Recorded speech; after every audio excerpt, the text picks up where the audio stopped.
ঘরের কাজ করতে করতে কখন যে সকাল থেকে দুপুর হয়, দুপুর থেকে বিকেল হয়, বিকেল থেকে সন্ধ্যা হয়, টেরই পাওয়া যায় না। একটা সংসারে কাজ করতে গেলে এরকমই হয়, যারা কাজ করে তারা বুঝে। সো হ্যালো এভরিওয়ান, আসসালামু আলাইকুম। সবাই কেমন আছেন? আলহামদুলিল্লাহ আমরা ভালো আছি। তো চলে আসলাম আজকে আরেকটা রান্নার ভিডিও নিয়ে আপনাদের মাঝে।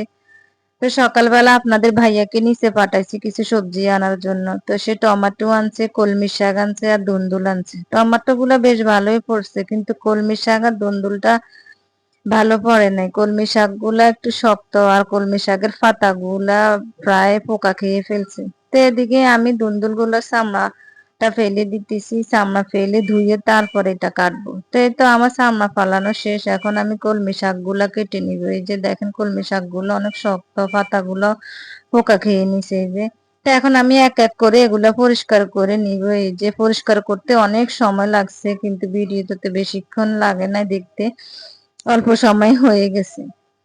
তো এই তো আমার শাকগুলো পরিষ্কার করা শেষ। এতগুলো শাকের মধ্যে এই কয়টা শাক হয়েছে দেখেন, আর বাকি সবগুলো ফেলে দিতে হয়েছে দেখেন।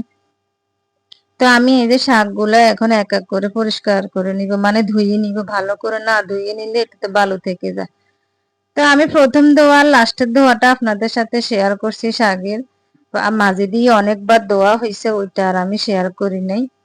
তো এই তো শাকগুলো ধোয়া শেষ, এখন আমি এটা পানি ঝরানোর জন্য রেখে দিব। আর এদিকে আমি কিছু কাঁচামরিচ, টমেটো আর ধনিয়া পাতা নিয়ে নিছি। পেঁয়াজ লাগবে না, পেঁয়াজ কাটা আছে, বক্সে করে ফ্রিজে রেখে দিয়েছি। আমি না পেঁয়াজ কাটতে পারি না, পেঁয়াজ কাটতে গেলে আমার চোখ দিয়ে অনেক পানি বের হয় আর চোখটা জ্বলে অনেক। তো আমি আমার হেল্পিং হ্যান্ডের হাতে বেশি করে কেটে রেখে দিই, আর না হলে আমি যেদিন কাটতে বসি ওই দিন বেশি করে কেটে নিই। তো এদিকে দেখেন আমার মাছগুলো ধোয়া হয়ে গেছে। আজকে তেলাপিয়া মাছ দিয়ে আমি এই দুন্দুলটা রান্না করব।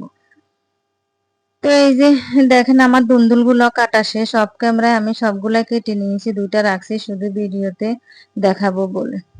দুন্দুল গুলো তো বেশি ভালো পড়ে নাই, কিছু সাইডে দিয়ে শক্ত, কিছু পোকা খাওয়া এরকম। তো আমার এই যে এখন আমি টমেটো আর ধনিয়া পাতা গুলা কেটে নিব, সাথে কাঁচা মরিচও কাটবো। টমেটো গুলা কাটলে কেন না জানি ভিতর থেকে অনেক পানি বের হয়।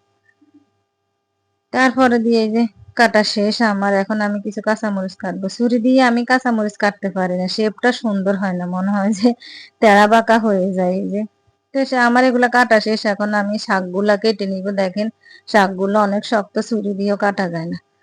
তো যাই হোক, রান্নার শাকগুলা ভাজি করার পর মজাই হয়েছে, খারাপ হয় না, বেশ ভালোই হয়েছে। তো আমার এদিকে এই যে সবগুলা কাটাকুটি শেষ হয়ে গেছে, এখন আমি রান্না করতে যাব। তো আমি এই যে শাকগুলো সিদ্ধ করে নিয়েছি, সিদ্ধ করার সময় কিছু লবণ আর কাঁচামরিচ দিয়েছি। এখন আমি শাকগুলো একটা বাটিতে নিয়ে এই কড়াইতে আমি শাকটা ভেজে নিব। শাক ভাজি করতে তো সবাই জানেন, তেলের মধ্যে পেঁয়াজ, রসুন, লবণ দিয়ে দিয়েছি, দিয়ে ভাজি করে নিয়েছি। তারপর কিছু শুকনো মরিচ দিয়ে দিয়েছি।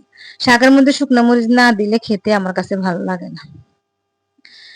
তো আমার শাকটা হয়ে গেছে। এদিকে আমি দুন্দুল বসাই দিয়েছি, দুন্দুলের জন্য ঝোলটা করে নিয়েছি। এই ঝোলে আমি মাছগুলা দিয়ে দিয়েছি। মাছগুলা আজকে আমি কষিয়ে দুন্দুল রান্না করব। প্রত্যেক বেলা ভাজি ভালো লাগে না, আর এইভাবে মাছ কষিয়ে রান্না করলে অনেক মজা হয়। তো এতে আমার মাছগুলা কষানো শেষ, এখন আমি সবজিগুলা দিয়ে দিব। এই যে সবজিগুলা এই ঝোলে প্রায় রান্না হয়ে যাবে। আপনারা সবাই জানেন এই সবজিটা রান্না করতে বেশি সময় লাগে না, আর এটা থেকে অনেক পানি বের হয়। দেখেন অনেক পানি বের হয়েছে, আর সবজিটাও হাফ সিদ্ধ হয়ে গেছে। এখন আমি সেই মাছগুলা দিয়ে দিব। এই যে মাছগুলা দিয়ে আমি আবার কিছুক্ষণ রান্না করব। তো এই তো আমার প্রায় রান্না হয়ে গেছে, দেখেন কালারটা অনেক সুন্দর আসছে। এখন আমি ধনিয়া পাতা উপরে দিয়ে দিয়ে দিব। তো আজকের ভিডিও এখানে পর্যন্ত। ভিডিওটি ভালো লাগলে লাইক, কমেন্ট, শেয়ার করবেন। সবাই ভালো থাকবেন, সুস্থ থাকবেন। সবাইকে আল্লাহ হাফেজ, টাটা।